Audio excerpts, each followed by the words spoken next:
hard it is to understand some of the images and what lies behind them. And it's made me have to explain my own images. I've been rather happy thinking, finding So, out that though the images are sometimes a little enigmatic, I still like them. I don't want to change them, but they do sometimes need to be explained so they can be put into the other language differently and then properly. But then I also do see once in a while something has escaped me, and I notice I think the translator translated a fragment of the poem differently from what it means, or I see that a certain part of the poem could be translated 2 or 3 different ways, and you've got to choose, right? So that's one thing I'd say. But basically, I've just really loved it, and I think the translators have done a great job, right? There's the chief ones have been Gilberto Mesa and Susana Wald, but there's been some other ones too, other translators into Spanish. That's very interesting. So your works were translated into Spanish, and you translated Spanish poems into English.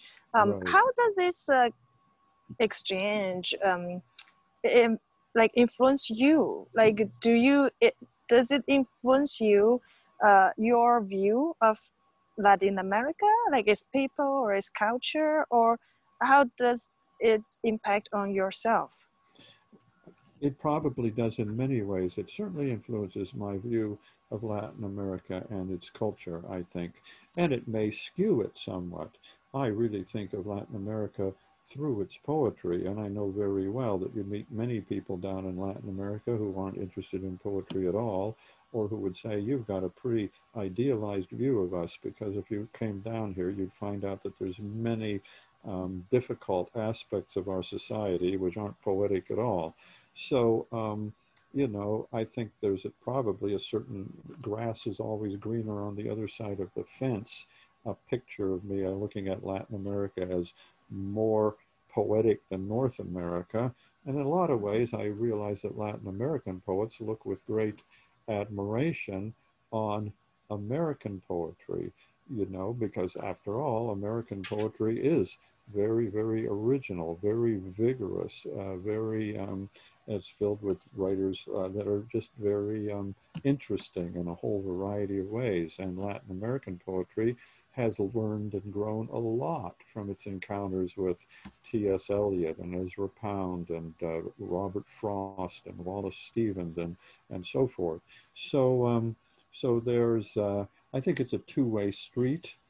I would say the chief influence on me, though, is that I do find many poets in the Spanish language, Spain and Latin America, who are very, very important to me, both in terms of their technique, the beauty of their writing, and in terms of their thought, especially what I was emphasizing before, the fusion that they insist on of emotion and intellectuality, of sensuousness and sensuality with thought.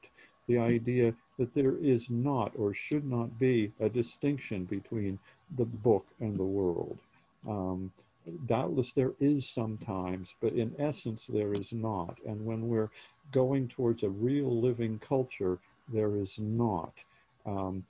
Passion, experience are not anti-intellectual, and a proper intellectuality, a proper literariness is not a removal from the passionate and the sensuous. So that is one of the chief visions of my poetry, and it's very strong in many Spanish language poets. And so I find a kinship and a reinforcement there. I think that you were saying that, you know, my idea about shade goes back, is very similar to Chinese culture. Yes, it is, and I recognize that from what knowledge I have of Chinese culture. And it goes back deep into English language culture too, where not so much in the metaphysical, symbolic way I'm talking about shade versus light and dark, but in terms of the moral and ethical vision of the middle path, not too much wealth, and not too much poverty, not too much power, and not too much powerlessness, the good medium path that combines some of each, and the exaggerated side going all for wealth, power, intellectual prowess, and so on, that's a dead end. And also, too, if you deprive a person and they have too little, or they romanticize poverty too much, that also is bad. A just harmony and combination of the extremes is where true passion is. That the English tradition has a very strong sense that the greatest passion, the greatest tension is balance. Balance is not what's boring and just middle of the road. Balance is the thing that best holds together the two supposedly revolutionary extremes, and it participates in both. A balance is always the thing that is the most tense, the most rich, the most vibrant, right? So this is definitely a vision of my poetry, and I think it is a vision that poetry as an art form has primordially and always, but some express it more vividly than others, or maybe more to a certain person's taste. And I find it very strongly in Spanish language poetry. Wow, that's very enlightening. Thank you, Al. So, Claudia have a question. Okay, go ahead. Yeah. Al, it's been quite an interesting journey that you and Anna have given us today. And you've talked about so many interesting things, and I was fascinated by the fact that the homeless is a big theme for you. And I wonder if there will ever be a crossover here between your translation, your poems, and one of your most important themes. In other words, I'm saying, what's next for you in translation? Well, that's a very good question. I can say in a way that does not answer the more profound element of your question, Claudia, that I'm involved in a couple of translation projects right now. I'm translating, I think I've got practically 3 books finished by the great Spanish poet, Spanish of Spain, Juan Ramón Jiménez.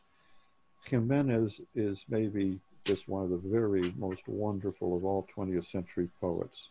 He was in the first half of the century, basically from 1900 to his death in 1958. He won the Nobel Prize in 1956. He was the acknowledged father of all modern Spanish poetry, of all those people like Garcia Lorca and so forth, who came in the next generation. And to me, Jorge Guillen, whom I translated a poem by, would be another one of those. And but to me, Jimenez is the greatest of them all. Not just the father, the precursor, but the greatest. Just a tremendous poet. During the period 1915 to 1930 or so, he wrote very many tiny poems, which he arranged into various books, like very, very tiny poems. And so I've done books of, I've translated some books of these poems, one called Eternities, one called The Invisible Reality, one called Death, that one's not finished yet, and one called Unity, and that one I have finished, right? So that's one thing I'm doing. Then I am a big fan of, I would say, the most important European intellectual of the second half of the 20th century is Jacques Ellul, the great critic of technology. And Ellul wrote many, many books, both as a sociologist and a social critic, 20 or so books, and another 20 or so books as a theologian. He was a lay theologian in the Protestant tradition, in the Reformed Church of France. And it was revealed only after his death that he was also a considerable poet. And 2 books of his poetry have been published, and many other poems discovered in manuscript. So I have translated, and I'm hoping to publish in the not too distant future, one of the 2 published books of poetry. It's a book-length poem of about 70 pages called Oratorio, the 4 Horsemen of the Apocalypse. And that's what it is. It's an it's a closet oratorio, an imprint oratorio, just as Manfred or Faust are closet dramas to be read rather than put on stage, right? And so this is quite a work, very biblical, very difficult, very strange. And I think it's wonderful. It won't be to everyone's taste, but those are my current projects. And so, you know, Jimenez will be never ending because he's got many books. He's a writer with a tremendous oeuvre. But I've got about 3 of these books of short poems finished, and I'm hoping to sort of draw a line around them pretty soon and say, well, I'm not going to just go on and on translating. First, I'll try to publish these, then I'll go back to other works by him. So on a practical level, that's where I am right now. Now, what that has to do with some of my ideas, I don't know. I would say that in both cases, both of these men as thinkers influenced me. In the case of Jimenez, I have the feeling of having a real poetic dialogue with them. And so I write in a complex way. He writes in a simple way that is more complex than the complex. And I'm always trying to learn that from him. If you think of the simplicity of a Hilda Doolittle or a William Carlos Williams, you know, Jimenez invented that first and even better, you know, so I'm always trying to learn condensation and simplicity from him. And then his ideas and his restless assault on the basic human problems are a constant source of nutrition, spiritual nutrition to me. Thank you. Thank you. So anyone want to discuss open questions? Mute, you have muted, so if yeah. So, Anna, oh, sorry, go ahead. I have one question. In your poem, you have a word, vegetable. Yes. So what does that mean exactly? Well, it would mean all There are things. 2 meanings, and yeah. Yeah, well, that's right. And so I don't mean a vegetable in the sense of broccoli or Brussels sprouts, of course, right? yeah. I mean, the vegetable would be the sense of the vegetable kingdom, or all things that belong to vegetable life. It's this that natural world makes the world human, as against too much light or too much darkness. The vegetable is kind of, a tree is a place where dark and light come together in the form of a tree, and without which we wouldn't live. We'd be dead in a second. Thank you. So that's what it basically That's correctly translated by Yin. Yes, That's great. That's right. Yeah, exactly. Yeah, sometimes we need to think more deep, like behind what Maybe read too much into it. You know, just let me say with regard to what Anna and Lele did, that I have had that same experience several times. I participated with the Blue Metropolis Montreal Literary Festival and organization several times in what they called their translation slam. So what that means, basically, the slam is a fancy word trying to make it all young and new. But all it means is you would take a poem, and you in one case I was a translator into French of somebody who I was a translator of a French poet, and somebody else but we couldn't compare. And then on a panel with the French poet and the two of us, we would discuss our different translations. There they'd be up on the screen. And then the audience would get to pitch in. So I did that once as a translator and twice as the translatee. Once I was over in Montreal and got 2 French translations of one of my poems. And once they sent me to China. I was a cultural representative for the Canadian government for Expo 2010. And I appeared in the Canadian Pavilion there and gave a poetry reading and went to downtown Shanghai and did it again at the Shanghai Writers Club or Center, right? And what we did is I traveled with a moderator and 2 translators who had both translated a poem of mine. And, you know, I would read some poetry and they would read some translations of it. But there's one poem we took, and I read mine in English, and they read theirs in the 2 different versions, and we put them up on the screen, and then we talked about the difference, and then people in the audience would get into it and say, no, I think you should translate. Because a lot of them would know English, you know, and they would say, no, I think you should translate this way and this way. It created a great dialogue, and it really got me thinking about the differences and similarities between Canada and China. So let me just say, the poem that I had the 2 translators translate was about a child visiting his old mother. And she's trying to be the same as ever. But he can see that she can't keep the house clean because both of physical weakening, but also because she can't even see anymore where it's dirty. But she's insisting on climbing up even to the 2nd story or the attic, even though she has to go 1 step at a time and lift the bucket full of water and breathe and go up. And so the poem has all this kind of detail in it, right?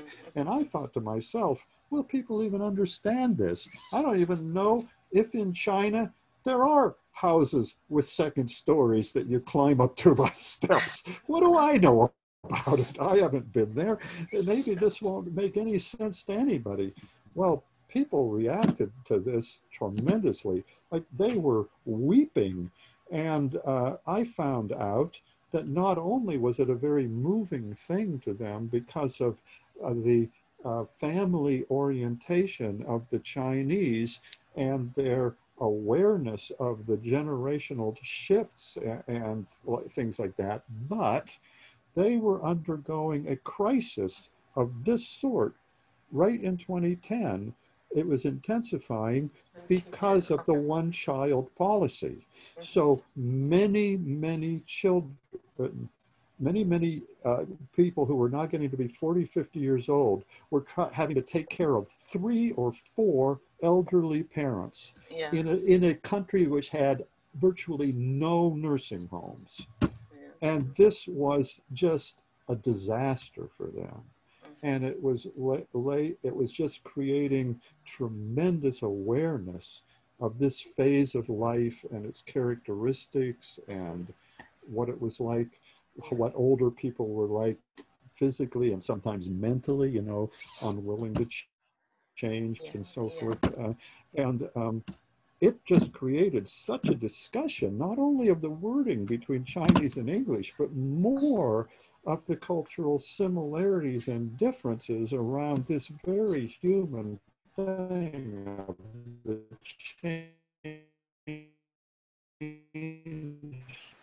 of the generations. You know, I thought it was a good poem. That's the only reason I chose it. I didn't think it would have this particular relevance for China in 2010. That was just a surprise to me. Yeah, they got a word for it. It's a 复式楼层.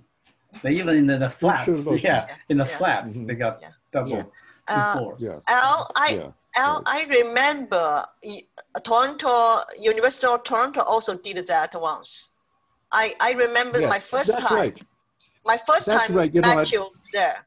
That's right. I forgot about that. Terry Buck.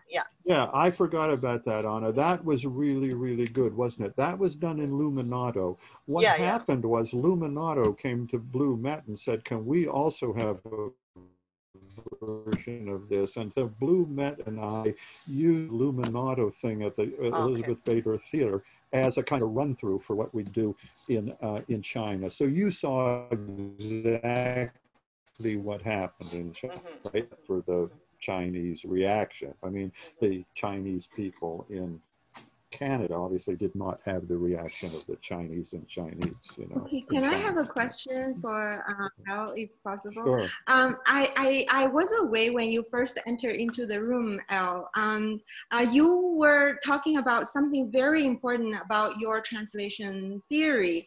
I didn't quite catch that. Do you remember what you said before you just entered into the meeting? Before everybody was here, because I think that's very important, and I'm not sure if that part of your speech was recorded. I don't think I recorded it. I recorded after Yang talking. Yeah, so I'm wondering if you can say it again so that before everybody, you know, goes. Thank you. Yeah, well, if perhaps Anna can give me a little hint by a word or two or an idea or two of what it was. I mean, obviously I say so many things. I could say something, but what it would be, what I was saying before, I don't know. I think that was when I asked you, Al, like if there was a book or a motto, anything you think would be helpful to immigrants, you know, to understand Western culture, Western mentality. What would be, what's your, you know, thoughts on that? And you compared Western poetry with Chinese poetry, or ancient Chinese poetry with modern poetry. Yeah, I think, okay, well, we just saw some modern Chinese poetry. You said because modern Chinese poetry got a lot of inspiration from Western modern poetry, because ancient Chinese poetry, they have very strict rhythm structure, while free verse started, you know, after the poets got some influence from Western culture. I think you talked about that. Lily, is that so? Yeah, that's exactly right. That's what we were talking about immediately before, I think. Yeah, well, so that's true. You know, if you read Duo Duo or Bai Dao or other, you know, contemporary famous poets, you see they're in free verse. And, you know, this can be understood by the great composer, Gustav Mahler. Was asked about in the 1920s or 30s by an interviewer, what is the form of the modern symphony? Because the interviewer, a music expert, was saying, well, gee whiz, all these people like coming up and they write these formless pieces compared to what Beethoven or Mozart wrote. What is the form of it? And Mahler just said, I looked at him and just said, the form of the modern symphony is the composer working along from point to point by his own genius, you know. And that is really in a lot of ways the form of the modern poem. In fact, this kind of idea, which came to dominate all the arts in the 20th century, really is pioneered by poetry. And so as I was saying, poetry is written in lines. That's its most profound difference. It's only difference in a way from other things. And we can talk about the prose poem some other time, but basically it's written in lines.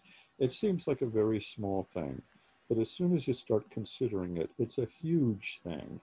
And the different possibilities it adds to language are tremendous.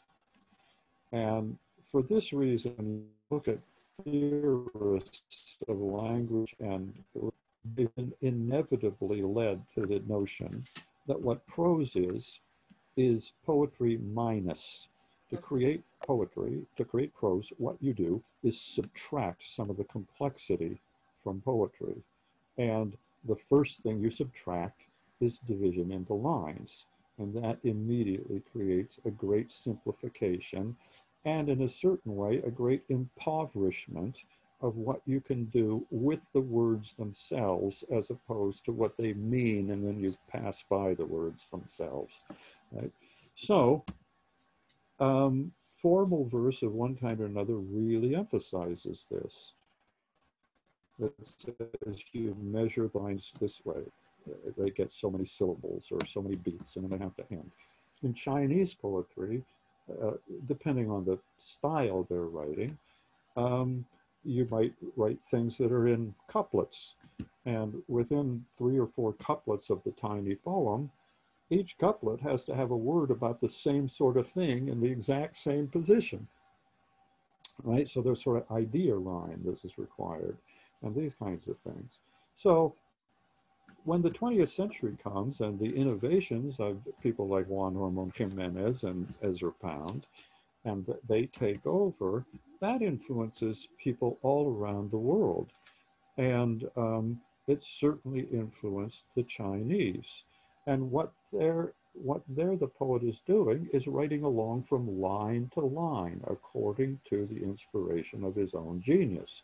What he decides to put in a line, how long he decides to make it, where he decides to break it, are based just on what he feels would be the best expressive exigencies, you know, usually. Well, that's free verse, right? So, so I would think if you were looking at Chinese modern poetry, it would be extremely interesting to consider that this is a big break from the past. And how complete of a break is it? What is still preserved of the earlier work and attitudes and poetic traditions, despite the complete change in the way the verse on the page, or the way the lines are thought up. So to me, that's very interesting. We know that contemporary, there really is a shift around World War I, such that it's hard to connect a lot of the later poetry with the earlier poetry. A lot of scholars have said, and deep readers have said, it is connected. But actually, if we confront the average young person who's interested in poetry today, we see there's a tremendous loss of memory. They have a great difficulty understanding why John Keats is just as great as some contemporary good free verse poet, and seeing why poetry should be in that form, or what particular merits it has, or how the free verse poet, if he's a deep poet, actually may be referring to and using John Keats, but in a new way. So, so that to me is a very interesting thing. And that's something that's really important in my own poetry. I really do think along the lines of not light and dark, but shade, not too much wealth and too much poverty, but the middle life, as Alexander Pope or the great 18th century poets would say. But similarly, the real modernity, the real being new, would no longer be revolutionary. All the new poets want to be revolutionary, create the new revolution. Revolution is over. Revolution is yesterday's revolution. The revolution has been accomplished. Revolution now is just a cliche. Everybody can think of revolution, and all you're doing is just like being, claiming that cell phones are an innovation. All you've done is make another cell phone that's a little different and put that into a world that already has too many cell phones, right? So what? But the combination of tradition and modernity, not becoming a hidebound conservative and wishing to remove change, but combining change with stability, with the past, with the treasures of the past, and enriching change with the past, and at the same time re-enlivening the past by understanding it in terms of change, which is a particularly modern vision of the world. To combine those things, you might say how to combine time and eternity, how to combine permanence with evolution. That is what's hard today. That's what was be new. That's what needs to be done. And you probably can sense in my poetry, the very substance of the poem attempts to do this. The poems very much resemble traditional English poems, but they're very much modern free verse poems in another sense. And they very much have traditional imagery, but they very much have surrealist and post-surrealist imagery. And they struggle and work to penetrate and combine this, the past and the present, the changing and the permanent, right? So that's one way I look at the actual struggle that is truly contemporary. This is my opinion or my vision of things. Thank you. That reminds me of the balance you talked about earlier. You know, the balance between two oppositional revolutionary forces. And you know, when earlier on, you also talk about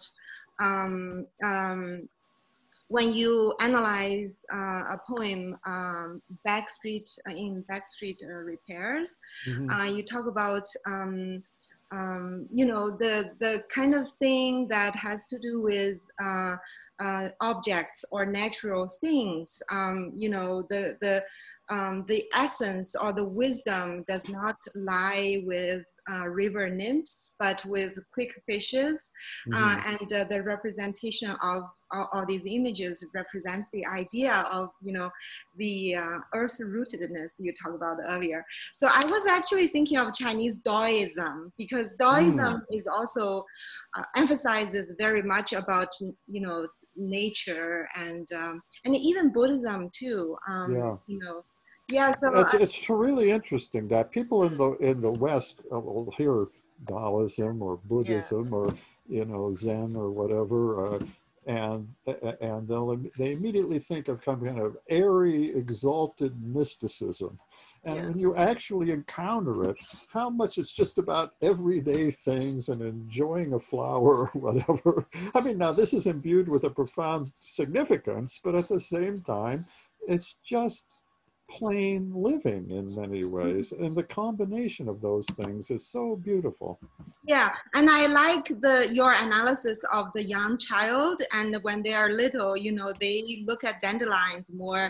You know, in a more distinct way, you know, adults, they're taller, you know, they tend to neglect those things. I really love that explanation. So I want to thank Anna today for giving me this platform to join the discussion. It's really, you know, very fortunate for me to have this conversation with you, Al, if I may address you. Oh yes, absolutely. So nice to meet you, Lele. Yeah, it's nice to have different versions, different interpretation, right? It's really nice because also let me to think more deeply, clearly, right? So it's wonderful. And I also, for our next sessions, we also welcome people to submit or send your different view or some like a dialogue. So we are really hope to open up.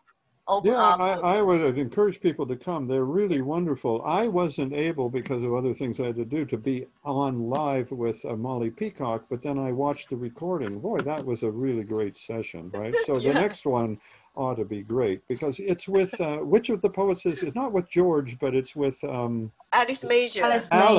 And Alice is great. She's an absolutely different kind of poet again. I love Alice Major, and she writes all about science and scientists and things like this, right? Really interesting. Yeah. So that's why I chose all of you, all different. Yeah. I'm so happy. And for me, oh man, also, what will George have to say given the current events going on in the United States right now? Oh man, yeah, that's really he will something, be really yeah. also very different. Yeah. And also I learned a lot. So thank you, Al, and also thank all of you to join to want to join me for doing this poetry in translation event. Well, yeah. Thanks. Thank you, guys. And next week, next Friday at the East and West Learning Club, there will be a lecture on ancient Chinese poems, 诗经. So it will be in Mandarin. So okay, great. That's great. I wish I could understand, but you know, Young, if you ever have something like that I could understand, send me the link, would you? I'd love to drop in. Sure, I'll include you in our mailing list. I don't want to hold in our mailing list to send you our announcements, okay, about Beautiful. all these cultural events. Beautiful. Thank you. You can get my email from. I don't want to hold everybody. Since I have such an opportunity to talk to the great poet and the translator at the same time, and I'm a translator too. And for instance, when you translate Spanish poems, you may have idea images which are different from what English-speaking people think. Like for instance, in Chinese, it's like 烂柯人, 文迪赋, just in 2 sentences. But when you translate, how would you impart the whole story behind them? So do you have that cases when you translate the Spanish? Yeah, so you know, when they were what would you do? Yeah, well, you know what, it's never easy. I think you know, I would say this, right? It would not matter what is said in any foreign language. It could be Chinese or it could be the people from Mars. You give me enough words and I can explain it in English. Yeah. But explaining it is not the same as translating it. Yep. You know, you can't even really fully translate a word like bread or something like that. You say, you translate, I went to the store, let's say. Well, so in Chinese, you say, I went to the store. In English, you say, I went to the store. You say, look, that's an absolutely perfect translation. There's no difference between them. But if you listen to them, they're not the same at all. That's right, that's right. Have no resemblance to each other. And that's a very important part of them. The whole idea that they mean the same thing is not the whole essence of the question. Correct. So then when you're getting to something that has a poetic meaning, like you're saying, and it implies all kinds of things, how do you say that? You're attempted to turn 2 lines into 7, but that's false. That doesn't give a correct impression of the original poem. So now I'm calling everyone. I'm calling everyone for the challenge. For the challenge. George Elliott Clarke's poems so difficult to translate. Help me. It's very difficult. There are so many allusions, right? I know. Oh my God! So if everyone wanted to join, just join. Right. I still not satisfied with my translation about George's poem. So oh yeah, that's true. He just lays in there all kinds of references to like blues music or whatever it is, right?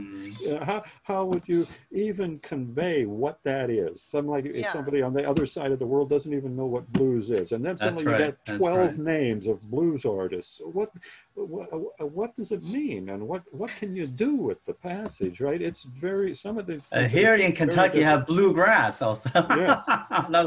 Another runner. Yeah, people think that's surrealism, right? The bluegrass, there's no bluegrass. Oh, yes, there is. Bluegrass coming out of red soil, right? That's right. Something about that, I have a quick question. Is there any class or any resource that we can, the best way we can learn how to translate to English so that we understand the essential, for example, the image or the culture, background, so on and so forth, some of the essential things, right?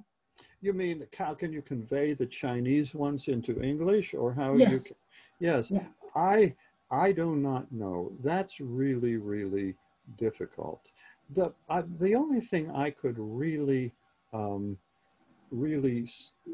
suggest is to perhaps get a book of Wang Wei or somebody like that, Du Fu, by David Hinton.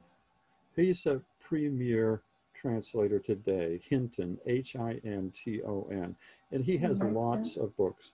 Or he even has a big, thick book, which is classical Chinese poetry.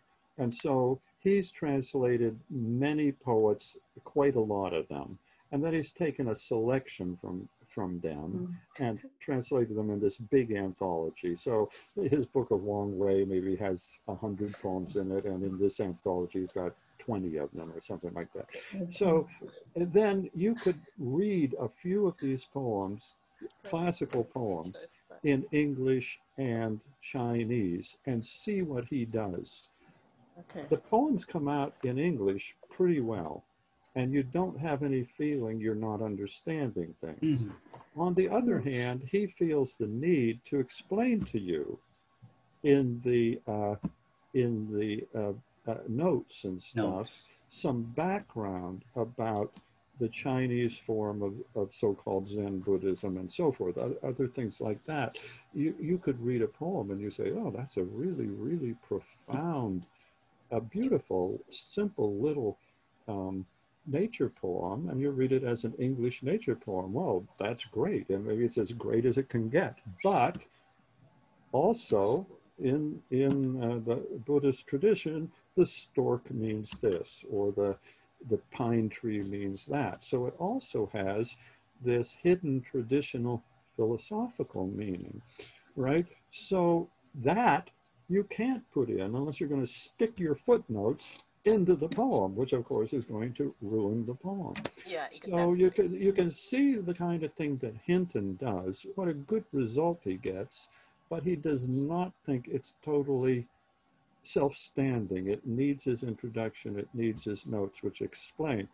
And that might be good for you, Sophie, because he's dealing with poems that are largely from the Middle Ages. I mean, on the European timeline, right?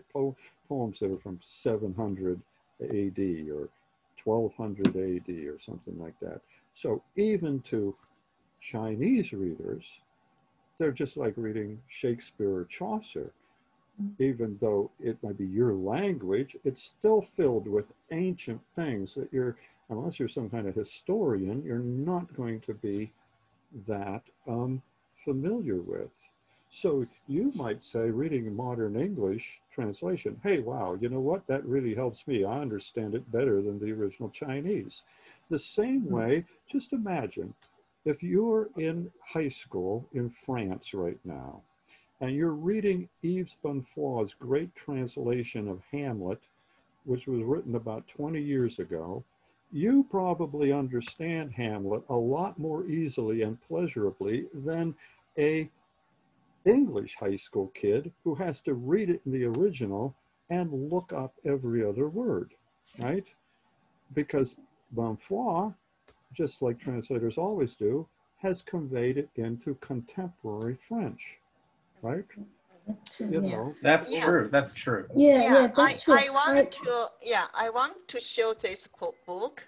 I found this book for translation for traditional Chinese translation. It's wonderful because I also have another book for like traditional translation, Chinese traditional books translation.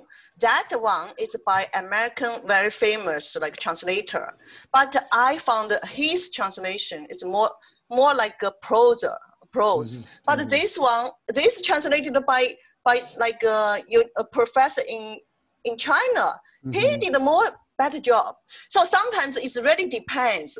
You know, it's like sometimes you think maybe foreigner, right? Translate to English is better. No, sometimes no. It's really you need to take a look at the poems inside. Who's the author for this one?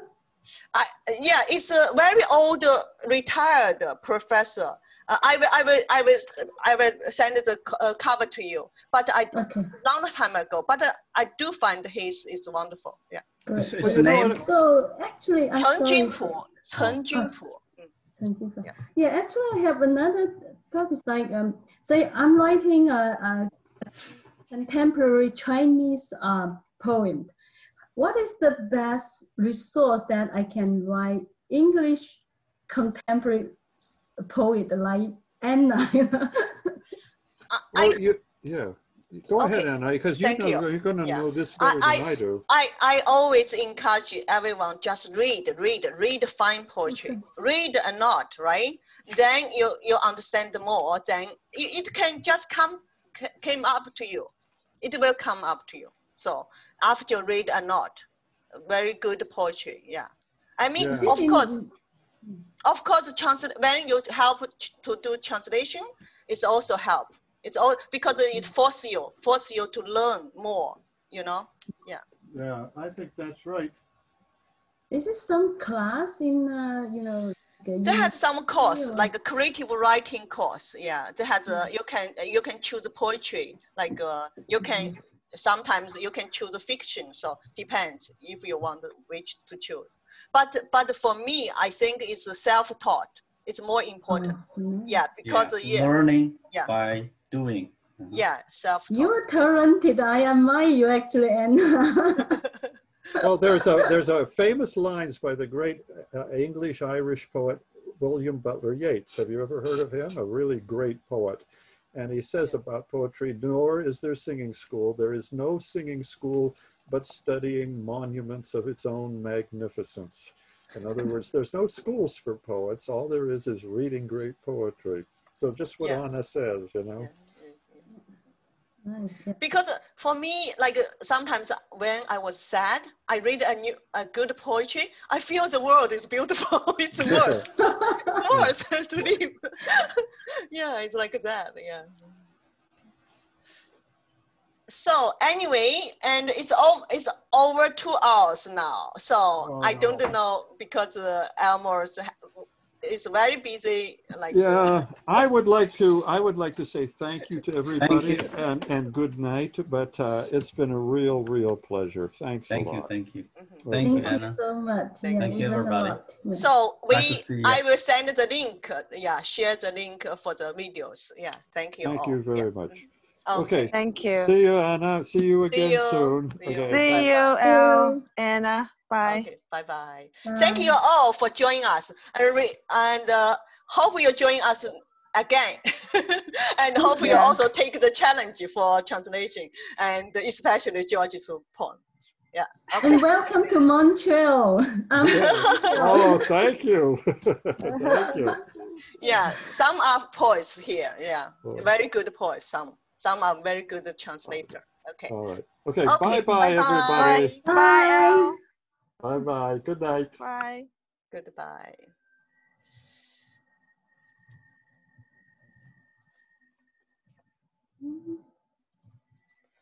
Okay. Yang. Yes.